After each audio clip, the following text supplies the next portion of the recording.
Bienvenidos a Ideas Geniales, este programa que es producido por el Centro Ricardo Benjamín Salinas Pliego y busca hablar de eso que ha cambiado el mundo de manera genial. Gerardo, hoy hablemos de una idea absolutamente genial: aprovechar la electricidad que está en la naturaleza para beneficio humano. Es algo interesantísimo, porque claro, cuando el ser humano empieza a darse cuenta que están estas grandes tormentas y los truenos y los relámpagos, sin duda está viendo la fuerza de la electricidad. Existen varias energías de manera natural en nuestro planeta, pero esa idea de aprovecharla para el uso humano me parece genial y es una trayectoria interesantísima. Voy a empezar con Tales de Mileto en 546. Recibe en la historia el primero que empieza a hacer experimentos con esta energía natural. Coleccionaba piedras de ámbar y se da cuenta que cuando las limpia tienen un campo magnético. Él le llama una estática, no es campo magnético. Hay una energía natural que se llama estática. Y así se va a ir llegando después a 1600, muchos siglos después, William Gilbert, con esta misma estática, se da cuenta que si lo sigues frotando y lo sigues frotando, puedes llegar a producir algo que mide con un invento genial, que es el electroscopio. Lo que hace es darse cuenta del magnetismo. La electricidad es algo con lo que vivimos todos los días. El refrigerador, el tostador, el celular, el teléfono celular. Y apenas a principios del siglo XX empezamos a aprovechar la electricidad. O sea, el aprovechamiento de la electricidad es una idea genial de ayer acá.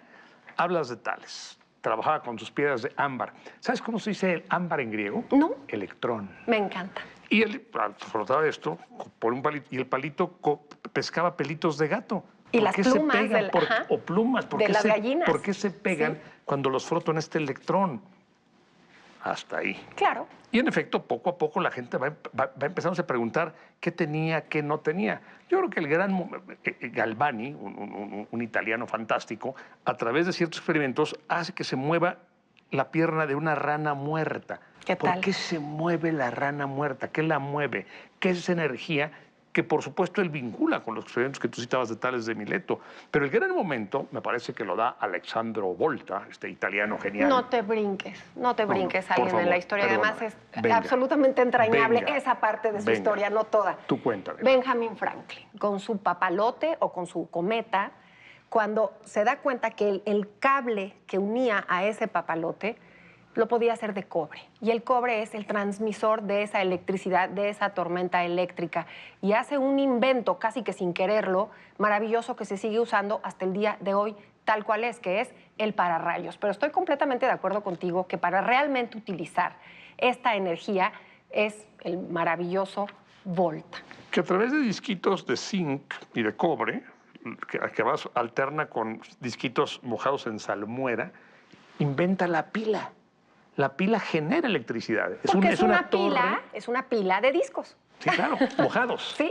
Y con eso se genera electricidad. Pero una cosa importantísima, Gerardo, una electricidad para usar después, la almacena para cuando se necesite. Me parece que eso es una idea brutal. Tanto que la unidad para medir el almacenamiento eléctrico se llama el voltio, por Alessandro Volta. Sí, el voltaje es la medida con su famosa pila de Volta. Si yo te digo la pila de Volta, pues es una batería. Claro. Pero fíjate, qué idea genial de utilizar esa electricidad después. Pero ¿para qué querrían utilizar esa electricidad? Ya estamos en 1827 y viene otro matemático también importante, un francés, André-Marie Ampère. Los amperes es otra forma de medir es una unidad de medida porque él hace un experimento con estos cables eléctricos y de la pila de Volta con los cables eléctricos se vuelve el campo magnético. Lo que hay entre un cable y otro se genera una energía y un campo magnético. También otra medida que es el amperaje. Son cosas que suenan y son muy importantes para la ciencia, muy importantes para el conocimiento humano y se va avanzando porque todo esto va a llegar al uso de la electricidad en nuestra vida cotidiana. Tú empezaste hablando de esos electrodomésticos o de esos aparatos, pero cuando llegan a la producción masiva de bienes y servicios, llegan a los motores, no nada más fue una revolución industrial del vapor, sino cuando la electricidad se incorpora a esa producción. a Y el esa que vida. inventa el motor eléctrico, que me parece que después de Volta es el gran domesticador de la electricidad, Franklin también, por supuesto, pero el gran domesticador de la electricidad junto con Volta se llama Faraday. Faraday era un niño muy pobre, no sabía explicar sus ideas en ecuaciones, tuvo que hacerlo mucho tiempo después Maxwell.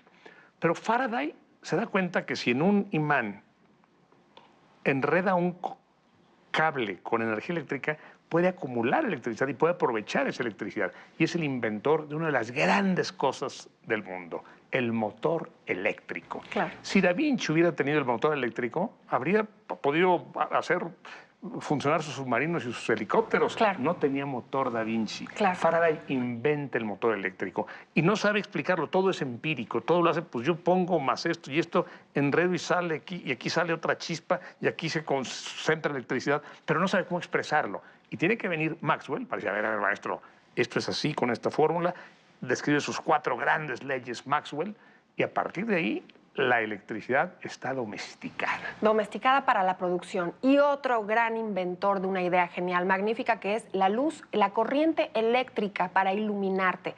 Durante siglos la humanidad se iluminaba evidentemente con la luz del día, con velas, incluso con fogatas y demás.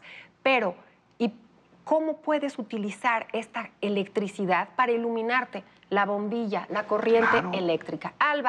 Tomás Alva Edison, estadounidense, sí, de ascendencia mexicana, pero lo que él generó fue una absoluta revolución. Su bombilla era tener con esta corriente, generar luz eléctrica. No podemos entender nuestra cotidianidad si nuestras casas no están iluminadas con esa luz. Pero viene una cosa interesantísima. La bombilla de Tomás Alva Edison tenía un pequeño problema. Tenía que estar conectada a esa corriente. Y viene un señor Tesla, Nikola Tesla, estadounidense, descendiente de italianos, él, la fuente de energía alterna, que tú puedas estar en un lugar lejanísimo de la compañía de luz y puedas seguir teniendo esa corriente eléctrica. Por eso sus coches, los coches eléctricos más modernos y más lujosos, hoy por hoy, así se llaman, en honor a él. Edison, después de un montón de experimentos, logra que en un filamento de carbono pase una corriente eléctrica y lo aísla en una bombilla. Sí, sí. Inventa el foco. Es un gran invento. Es el gran invento. Ahora, la pregunta es, ¿cómo vamos a alimentar todas estas centrales eléctricas? Y Edison dice, es muy fácil, vamos a mandar a cada una corriente continua. Y Tesla, que había trabajado con él, dice, a ver, maestro, eso es carísimo. Sí. ¿Por qué no la misma corriente que mandamos aquí pasa acá, acá y acá y acá?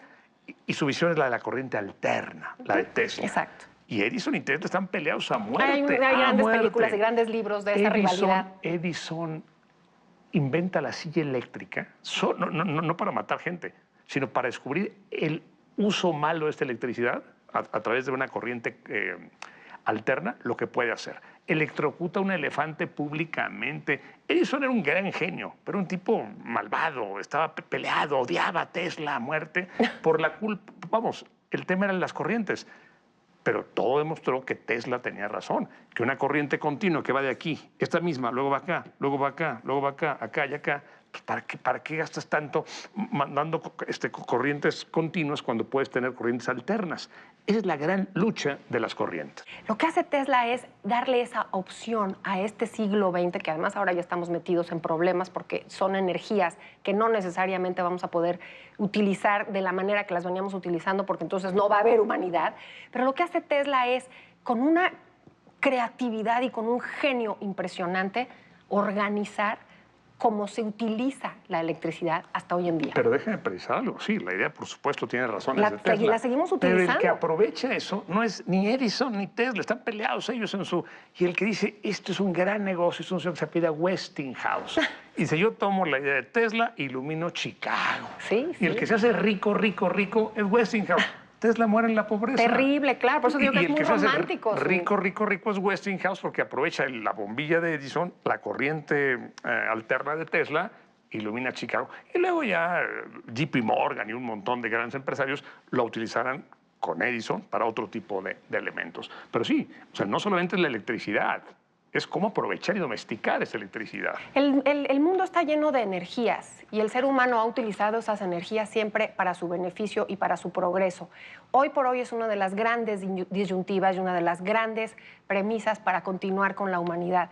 Cómo utilizar esas energías del mundo, pero sin dejar una huella, sin acabar con el mundo y que sea viable nuevamente nuestra existencia. Las energías nucleares, porque son 4 grandes energías, la energía de la gravedad, la energía eléctrica y la nuclear en 2 de sus tipos. ¿Cómo utilizar esas energías para nuestro beneficio? Seguiremos necesitando de ideas geniales y seguiremos necesitando de esas mentes brillantes que, aunque lamentablemente terminan algunas, como terminó Tesla, sí es innecesarísimo quien haga el parteaguas de entender la relación entre la energía para nuestro beneficio sin destruir al mundo. Y te pongo un ejemplo, el teléfono. Cuando yo hablo por el teléfono, mi voz se convierte en un flujo eléctrico. Sí. El aparato que tengo aquí convierte mi voz en un flujo eléctrico, que llegas a tu teléfono en flujo eléctrico y tu teléfono convierte mi voz otra vez en voz. Entonces digo, hola Isabel, ¿cómo estás? Gerardo, qué gusto. Pero es un flujo eléctrico. La pregunta es, ¿algún día podremos tener ese flujo para un teletransportador? Que yo quiera ir a Nueva York, me meto en un aparato, me convierto en un cable, en una corriente eléctrica y me reintegro en Nueva York o en Londres o en Shanghái, otra vez yo. Porque a veces se va la luz o se corta la energía y pues se fue la voz y hay que volver a marcar, pero no pasa nada. Pero si tú o yo vamos en este cable, en este flujo eléctrico, pues hasta ahí llegamos. Las largas distancias, se llamaba así porque es la larga distancia de ese cable que une a Nueva York con Londres. Iba por debajo del océano y cuando no había comunicación es porque se había roto alguna parte de ese cable. Se rompe el flujo eléctrico. Empezamos por ahí. Ya estamos en una postura ahora que son ondas celulares con satélites. Estamos siempre innovando. Así creo que encontraremos la forma de innovar en esto, pues en esta premisa que a mí sí me parece perturbadora. ¿Cómo va a ser una energía viable? Y hablando viable? del teléfono, tú sabes que el que lo patenta es un pillo que se llama Alejandro Graham Bell. Graham Bell. Mucha gente lo consideró el inventor del teléfono durante años. Y luego un momento reivindicatorio. No fue él, fue un italiano, Antonio Meucci, que no tenía dinero para patentar. Y en 2002, el Congreso norteamericano reconoce que el inventor del teléfono no es Alejandro Graham Bell, es Antonio Meucci. Oye, y es que además hay que hablar un poco de patentes. La patente a ti te da la exclusividad durante un periodo de tiempo del beneficio económico. Entonces tú dime si no había unas carreras tremendas por robarle la patente al otro. Hoy por hoy todavía existen esas patentes. No, sin duda. El primero que registra es el primero que tiene esos grandes beneficios. Seguimos organizándonos, seguimos poniendo convenciones, poniéndonos de acuerdo los humanos para buscar bienestar y para buscar progreso. Pero nunca deja de existir estos pillos y la idea genial, a mí me parecía muy importante hablar, el trabajo que se utilizaba con una herramienta cuando la corriente eléctrica la nutre, haces el trabajo de 70 personas, de 100 personas. No, de muchísimo más. Imagínate las grandes hidroeléctricas. Yo recuerdo a mi padre explicarme esa fuerza de las hidroeléctricas, de la fuerza centrífuga. Pero bueno, Gerardo, para variar, se nos acabó el tiempo hablando de esta maravillosa idea genial. La corriente, la luz eléctrica, la energía. Y la domesticación de esa energía. Cómo la hemos utilizado en nuestro beneficio. Acompáñanos el siguiente episodio de Ideas Geniales. Gracias.